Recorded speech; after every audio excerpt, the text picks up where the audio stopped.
Selamat pagi saudara, apa kabar Anda hari ini? Semoga selalu dalam keadaan sehat dan tentunya juga berbahagia.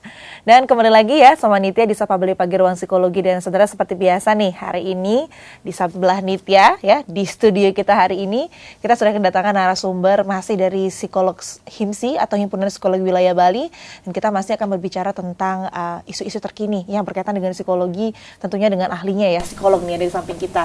Kemarin-kemarin minggu-minggu sebelumnya kita sudah banyak sekali membahas topik tentang psikologi ya saudara, mulai dari tentang produktivitas, kemudian juga tema-tema tentang anak, kemudian bagaimana tentang rumah tangga dan sebagainya. Dan hari ini Nitya kedatangan lagi seorang psikolog industri organisasi sekaligus seorang fasilitator penanganan bencana. Jadi beliau adalah Arindri Dangkua, MC psikolog atau biasa Nitya sapa dengan Mbak Seta. Om Swastiastu Mbak Seta. Om Swastiastu. Gimana nih kabarnya hari ini? Luar biasa baik, terima kasih. Cerah hari ini ya Mbak Seta ya. Terima kasih banyak Nitya. Semoga pemirsa juga begitu. Betul, selalu harus tetap ya kita semuanya sehat dan bisa saling sharing informasi juga terkait psikologi gitu. Nah Mbak Seta, hari ini kita membahas topik tentang mentalitas penyintas pada adaptasi kebiasaan baru ya. Mbak udah banyak nih beli-beli perlengkapan untuk era new normal udah ya. Sudah mulai gelis-gelis ya. Sudah mulai ada merencanakan liburan Mbak Seta?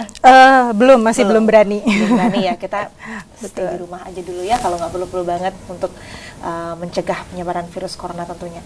Nah Mbak Seta, ini tema kita hari ini mentalitas penyintas pada adaptasi kebiasaan baru. Mungkin beberapa saudara di rumah masih ada yang agak sedikit asing ya dengan beberapa istilah yang kita gunakan hari ini, tapi nanti akan dibahas tuntas gitu dengan Mbak Seta dan juga dengan Nitya hari ini. Tapi sebelum kita bahas tema kita hari ini nih Mbak Seta, kenapa sih kita penting begitu membahas soal mentalitas di era new normal ini? Apa urgensinya gitu lah Mbak Seta kalau dari seorang psikolog industri organisasi sendiri?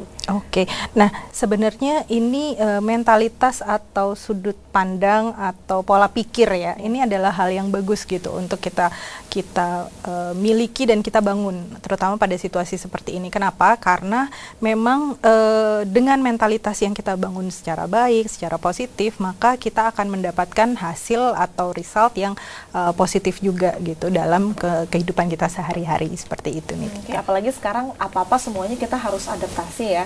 Namanya juga kebiasaan baru gitu, new normal, kita harus adaptasi dengan lingkungan yang baru, kemudian beberapa protokol kesehatan yang harus kita taati juga, beberapa perubahan di tempat kerja misalnya gitu ya Mbak Seta ya. Jadi memang mentalitas itu penting juga untuk adaptasi gitu kurang lebih. Penyintas nih Mbak Seta, mungkin beberapa saudara di rumah masih belum tahu nih penyintas itu bahasa sederhananya gimana Mbak Seta? Oke, nah ini sebenarnya penyintas ini istilah yang banyak dipakai atau sering kali dipakai pada kegiatan-kegiatan penanganan bencana justru begitu. Karena dalam terminologi penanganan bencana, kami tidak membicarakan sebagaimana korban. Jadi nggak akan bilang bahwa ini adalah korban bencana, tetapi justru penyintas bencana. Misalnya pada bencana alam, katakanlah tanah longsor, kemudian gempa bumi, kemudian banjir bandang gitu. Orang-orang yang ditangani itu bukannya korban, karena kalau korban itu biasanya memang mereka-mereka yang sudah meninggal dunia, memang terdampak berat begitu. Tapi kalau misalnya kita sampaikan tentang penyintas begitu. Jadi penyintas ini adalah orang-orang yang mereka masih bisa survive, bertahan hidup walaupun mungkin dengan luka fisik atau luka psikologis misalnya dari kejadian bencana tersebut. Survivor gitu ya bisa bahasa Inggrisnya ya. Survivor. Kurang lebih survivor gitu. Kalau misalkan di era COVID-19 ini kita kan masih belum tahu juga sampai kapan ya Mbak Seta ya, masih di ngambang gitu kapan kira-kira ini akan berakhir. Sebenarnya yang masuk kategori penyintas itu siapa saja Mbak Seta? Apakah semua kita, semua masyarakat juga bisa dikatakan penyintas? Ya, pada situasi ini kan sebenarnya masa pandemi ya terutama Nitya gitu. Masa pandemi ini adalah masa di mana hampir semua orang gitu, malah tidak ada gitu, nyaris tidak ada yang tidak terdampak. Semuanya terdampak secara global begitu ya di belahan dunia manapun dari usia berapapun gitu, semuanya terdampak. Jadi pada situasi seperti ini sebenarnya penting sekali untuk kita menumbuhkan mentalitas penyintas itu tadi, bahwa nantinya kita berpikiran kita bisa survive menghadapi badai masa pandemi ini. Begitu. Setiap orang itu punya jangka waktu yang berbeda-beda ya, Mbak Zeta, dalam survive. Dalam survive gitu menghadapi setiap persoalan permasalahan misalkan di era Covid ini juga ya, Mas Zeta. Iya, jadi sebenarnya yang menarik adalah kita bisa menganalogikan masa pandemi ini sebagai satu jangka di mana kita sedang mengarungi badai begitu ya di lautan begitu. Iya. Jadi ketika kita mengarungi badai, tidak semua dari kita itu punya kapal yang sama sebenarnya. Mungkin ada satu yang kapalnya kapal selam misalnya, ada satu yang kapalnya kapal badik misalnya, ada satu yang mungkin kapalnya sudah kapal dengan tank besi begitu. Jadi setiap orang itu punya bekal atau latar belakang mentalitas yang berbeda-beda begitu. Tapi badainya sama, kita melalui hal yang sama. Kalau misalkan usia itu mempengaruhi itu enggak?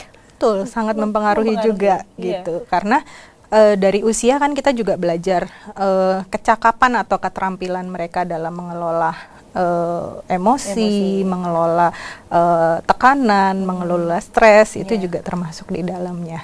Oke, baiklah. Ini kalau kita tadi berbicara soal mentalitasnya ya, saudara ya, berarti kan kalau kita ibaratkan mental itu nggak jauh-jauh dari mindset biasanya, Mbak Zeta ya. Maksudnya kalau misalkan kita punya mental yang seperti ini, berarti mindset kita juga beda, dan ternyata tiap orang juga mindsetnya ternyata beda-beda.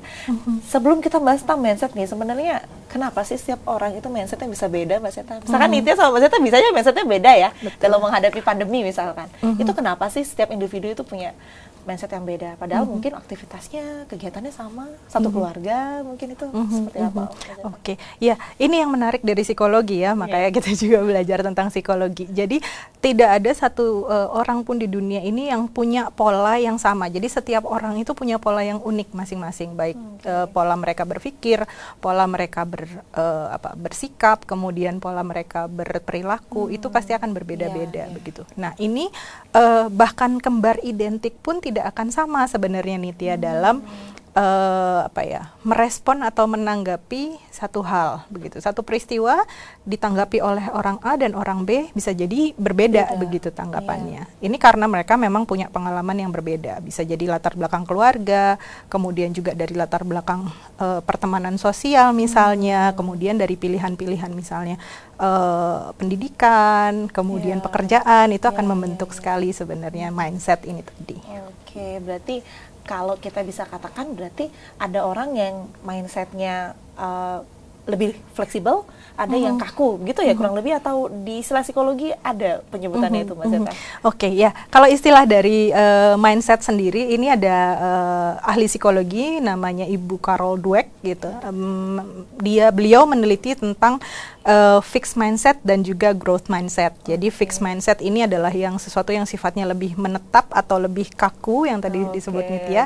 Satu lagi yang growth mindset ini lebih ke pola pikir atau mindset yang terus bertumbuh dan berkembang seperti itu. Berarti kalau misalkan kita dari namanya aja nih ya, fix dan growth, satu fix yang udah tetap gitu, growth yang tumbuh. Berarti yang growth lebih bagus dong daripada yang fix, Mbak Zeta? Tergantung pada situasinya ya. Jadi pada situasi pandemi sebenarnya sekarang lebih banyak orang menetapkan kalau bisa kita punya mindset yang growth gitu. Sebenarnya untuk seseorang bisa survive akan lebih bagus kalau dia punya mindset yang growth. Karena apa? Kalau kita punya mindset yang fix, sekalinya kita sudah menguasai sesuatu, hanya sampai di situ saja. Begitu. Kita tidak ingin untuk terus berkembang, kita tidak ingin untuk terus eksplorasi, seperti itu. Sebelum kita lebih bedah satu-satu nih nanti ya soal fix mindset sama growth mindset ini, kita balik ke awal lagi, Mbak Zeta. Dalam perjalanan manusia itu mindset itu sudah dari usia berapa sih sebenarnya bisa dibentuk, Mbak Zeta? Apa dari anak-anak mungkin orang tua sudah harus membantu anaknya supaya punya mindset yang growth, atau itu berkembang gitu aja individunya aja, itu gimana Mbak Zeta?